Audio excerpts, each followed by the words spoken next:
हमारा चैप्टर चल रहा है मटेरियल 2, इसको स्टॉक रजिस्टर भी बोलते हैं। ये जो मैं अभी इस वीडियो लेक्चर में बताने वाला हूँ, ये आप सब लोगों को थियरी वाले पेजेस में, रूल्स वाले पेजेस में लिखना है। इस चैप्टर में 4 टिपिकल एडजस्टमेंट्स आती हैं जिनके बारे में मैं अभी लिखूंगा, और इससे ज्यादा हार्ड इस चैप्टर में कुछ नहीं होता है। अब ये जो मैं रूल्स यहाँ पे लिखने वाला हूँ, उसमें से थोड़ी बहुत बातें आपको समझ में आएंगी, थोड़ी बहुत नहीं, क्योंकि हमारी ऐप पे क्या होगा, थियरी वाले लेक्चर्स में ये वीडियो आएगा और सम्स वाले लेक्चर्स में दूसरे वीडियोस आएंगे। तो अभी जो मैं लिखूंगा वो 100% समझ में नहीं आएगा, बट मैं आपको स्टॉक रजिस्टर का एक फॉर्मेट दिखा देता हूं कि स्टॉक रजिस्टर देखने में होता कैसा है। ये स्टॉक रजिस्टर देखने में ऐसा होता है, ये इसका फॉर्मेट होता है। अब ब्रॉडली ऐसे देखो कि 3 कॉलम होते हैं, रिसिप्ट, इश्यू और बैलेंस और स्टॉक। रिसिप्ट मतलब कितना स्टॉक हमने खरीदा, हमारे पास गुड्स आए। इश्यू मतलब कितने गुड्स हमने बेचे या गए, और बैलेंस कॉलम और स्टॉक कॉलम मतलब कितना स्टॉक हमारे पास बच गया, और आगे डेट का कॉलम है। अब ओवरऑल एज अ समरी ये 3 कॉलम देख लो, रिसिप्ट और इश्यू और बैलेंस, ये 3 मेन कॉलम होते हैं। ये स्टॉक रजिस्टर का फॉर्मेट होता है। अब हम लोग क्या करेंगे, पहले इस चैप्टर की जो टिपिकल एडजस्टमेंट्स हैं वो मैं बता रहा हूं। देखो, the following rules will apply only when dates or rates are not given। ये रूल्स तभी अप्लाई होंगे जब डेट्स या रेट्स दिए हुए नहीं हो, तभी मेरे रूल्स अप्लाई करना। अगर क्वेश्चन में कोई रेट दिया हुआ है कि ये रेट लिखो, तो आपको वही रेट लिखना है। जहां पे क्वेश्चन में इंफॉर्मेशन नहीं दी हुई है, वहां पे मेरे रूल्स आपको काम आएंगे। सबसे पहला कॉलम सीरियल नंबर, उसके बाद एक कॉलम एडजस्टमेंट, उसके बाद एडजस्टमेंट के बाद इफेक्ट, उसके बाद मेथड ऑफ फाइंडिंग रेट। बस, वैसे यहाँ पे एक और कॉलम होता है, सी इन विच कॉलम, बट ये कॉलम नहीं बनाएंगे तो भी चलेगा। आगे वाले कॉलम्स हमारे काम के, serial number, adjustment, effect, method of finding rate, see in which column. अब ये चैप्टर मैं थोड़ा बहुत थियरी बता दूं आपको। ये पूरा चैप्टर हमारे गुड्स और स्टॉक से रिलेटेड है। कितने गुड्स हमने खरीदे, कितने बेचे, कितने गुड्स हमारे पास बच गए। अब इस चैप्टर में अच्छी बात यह है कि कोई पर्टिकुलर्स का कॉलम नहीं होता है, सब जगह पे सिर्फ अमाउंट्स होती है। देखो, ये जैसे स्टॉक रजिस्टर है, ये वाला, आप ये क्वेश्चन नंबर 1 का ए पार्ट सॉल्व किया हुआ है। अब आप देखोगे सब जगह पे सिर्फ नंबर्स हैं, सिर्फ नंबर्स सब जगह पे, कोई भी पर्टिकुलर्स का कॉलम नहीं है। मतलब मैथमेटिकल चैप्टर है, इसके अंदर कोई अकाउंटेंसी नहीं है, ये डेबिट हुआ, ये क्रेडिट हुआ, ये प्रॉफिट इन लॉस अकाउंट बनाओ, ऐसा कुछ नहीं होता है। ठीक है, तो जब आप लोग सम्स वाले वीडियोस देखोगे, तब आप लोग ये क्वेश्चन 1 का ए पार्ट, क्वेश्चन 1 का बी पार्ट, ये सब भी वीडियोस वाले लेक्चर में मैंने समझाया हुआ है। अब सम्स वाले वीडियोस में समझाया हुआ है। अब मैं थियरी वाले लेक्चर में आ जाता हूँ।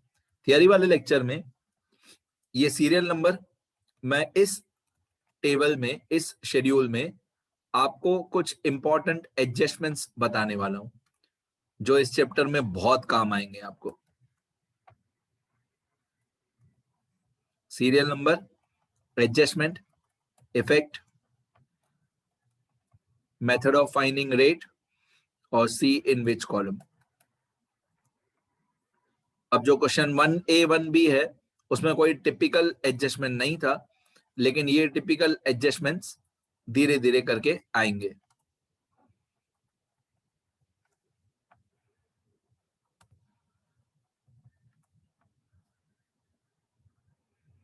चलो, फर्स्ट एडजस्टमेंट का नाम होता है शॉर्टेज या लॉस। ये फर्स्ट एडजस्टमेंट हमारे, कभी कभी हमको क्वेश्चन में शॉर्टेज या लॉस दिया हुआ होता है। अब इसका इफेक्ट आएगा इश्यू के कॉलम में, मतलब हमारे गुड्स चले गए।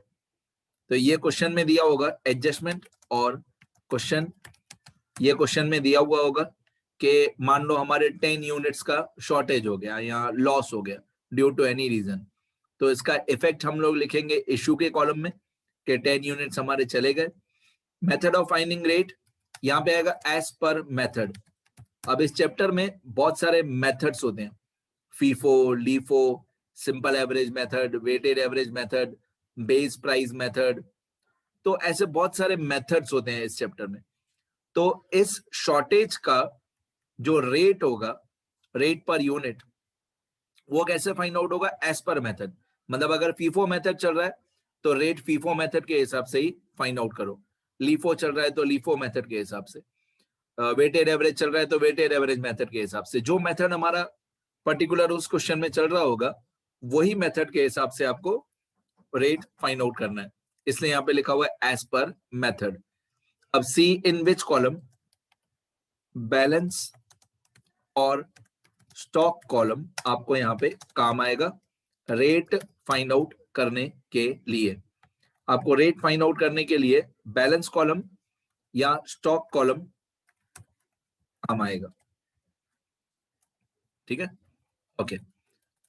जैसे हम लोग सम्स भी करेंगे तब ज्यादा आइडिया आएगी। मैंने बोला था इस लेक्चर में आधी बातें क्लियर होंगी, आधी क्लियर नहीं होंगी। जब तक आप ये सारे रूल्स सम्स में अप्लाई नहीं कर देते हो तब तक थोड़ा बहुत कंफ्यूजन रहेगा।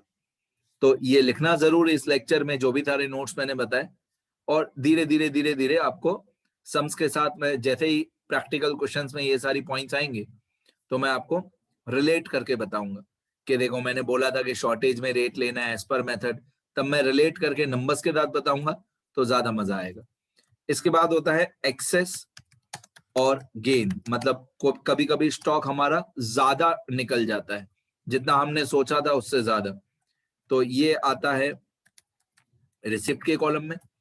रेट में आता है इसका rate of last purchase, see that it should not be sales return, मतलब चेक करना कि आप सेल्स रिटर्न का रेट नहीं लिख रहे हो। जो भी लास्ट में गुड्स परचेज किए हो, रीसेंट लास्ट में जो गुड्स परचेज किए हो, मोस्ट रीसेंट, उसके परचेज का रेट आपको लिखना है। तो अगर हमारे पास गुड्स बढ़ गए ड्यू टू एनी रीजन तो रिसिप्ट के कॉलम में लिखेंगे, रेट लिखेंगे रेट ऑफ लास्ट परचेज। तो कौन सा कॉलम में से आपको ये रेट मिलेगा? ये रेट आपको रिसिप्ट के कॉलम में से मिलेगा। सी इन विच कॉलम में आएगा? रिसिप्ट कॉलम, मतलब रिसिप्ट के कॉलम में देखोगे तो आपको आपका रेट मिल जाएगा। ओके, इसके बाद आएगा परचेज रिटर्न। परचेज रिटर्न का दूसरा नाम होता है return to job, purchase return या रिटर्न टू जॉब। ठीक है, इसका कॉलम इसका इफेक्ट आता है इश्यू कॉलम में, मतलब हम लिखेंगे इश्यू कॉलम में। रेट आएगा इसका as per method. As per method मतलब फीफो चल रहा हो तो फीफो से ही इशू करो, लीफो चल रहा हो तो लीफो से ही इशू करो। ठीक है, परचेज रिटर्न और रिटर्न टू जॉब, इसको हम लोग लिखेंगे इशू कॉलम में, क्योंकि परचेज मतलब गुड्स आए तो परचेज रिटर्न मतलब गुड्स गए। परचेज जो होता है वो रिसिप्ट में आता है, परचेज रिटर्न इशू में आएगा। परचेज रिटर्न से हमारे गुड्स जाएंगे। रेट एज पर मेथड मतलब जो उस क्वेश्चन में मेथड चल रहा हो, फीफो या लीफो। और इसका आपको रेट कौन से कॉलम में से देखने को मिलेगा? बैलेंस और स्टॉक का जो कॉलम होता है उसमें आपको ये रेट देखने को मिलेगा। इसके बाद लास्ट एक टिपिकल एडजस्टमेंट आती है जिसको हम लोग सेल्स रिटर्न बोलते हैं।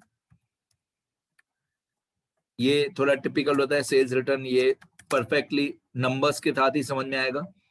सेल्स रिटर्न और return from job, sales return और रिटर्न फ्रॉम जॉब, ये आता है रिसिप्ट के कॉलम में, और इसका रेट होता है ऑपोजिट टू मेथड।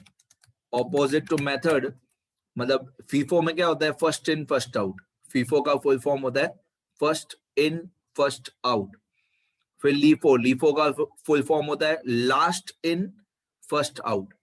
अब यहाँ पे लिखा हुआ है opposite to method. Opposite to method मतलब फीफो है तो लीफो अप्लाई करो, लीफो है तो फीफो अप्लाई करो। ऑपोजिट टू मेथड, जो मेथड चल रहा है उसका उल्टा। रेट फाइंड आउट करने का, यहाँ पे ऊपर मैंने लिखा है how to find out rate, method of finding rate. Rate कैसे फाइंड आउट करना है सेल्स रिटर्न का? ऑपोजिट टू मेथड, मतलब फीफो मेथड है तो लीफो अप्लाई करो, लीफो है तो फीफो अप्लाई करो सेल्स रिटर्न में। लिखना इसको कहां पे? सेल्स रिटर्न का इफेक्ट लिखना कहां पे है? रिसिप्ट कॉलम में। रेट कैसे आएगा? Opposite to method. और आपको रेट कौन से कॉलम में से मिलेगा? तो आपको रेट इसका इश्यू कॉलम में से मिलेगा। सी in which column? Issue column में देखोगे तो वहां से आपको रेट मिल जाएगा। लिखना कहां पे है? रिसिप्ट में। रेट कहां से मिलेगा? इश्यू में से। तो सी इन विच कॉलम मतलब कौन से कॉलम में देखो तो आपको रेट मिलेगा। आगे अब मैं एक बार फिर से बता दूं ऊपर मैंने क्या लिखा है। ऊपर मैंने बस ये 4 ही एडजस्टमेंट होती है। अब आप ऊपर देखोगे तो मैंने लिखा है कि ये रूल्स तभी अप्लाई करना, the following rules will apply only when rates and dates are not given. Question में आपको शॉर्टेज का, एक्सेस का, परचेज रिटर्न का, सेल्स रिटर्न का क्वेश्चन में रेट नहीं दिया हो तो ये रूल्स अप्लाई करना। क्वेश्चन में रेट दिया हुआ है तो जो रेट क्वेश्चन में दिया हुआ है वही अप्लाई करो, नहीं दिया हुआ है तो मेरे रूल्स। ओके, अब मैं एक नोट बताता हूं और भी।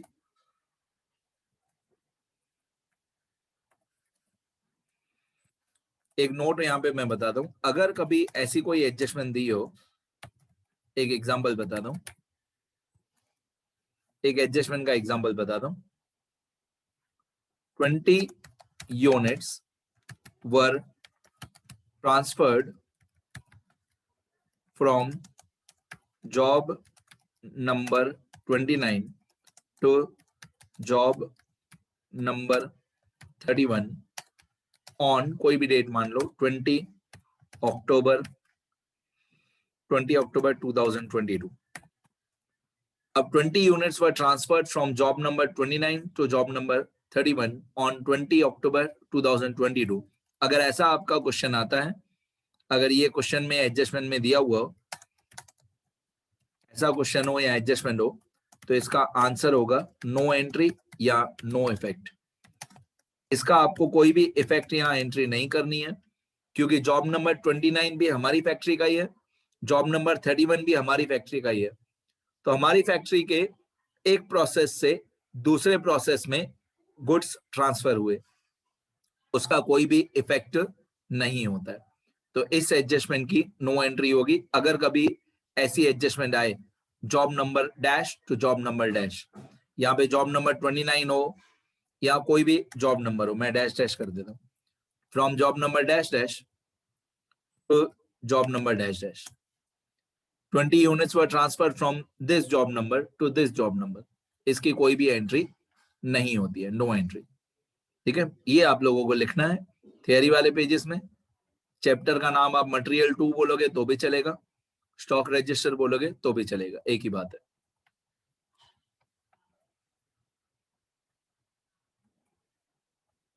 यहाँ पे वीडियो पॉज करो और ये लिखना शुरू करो।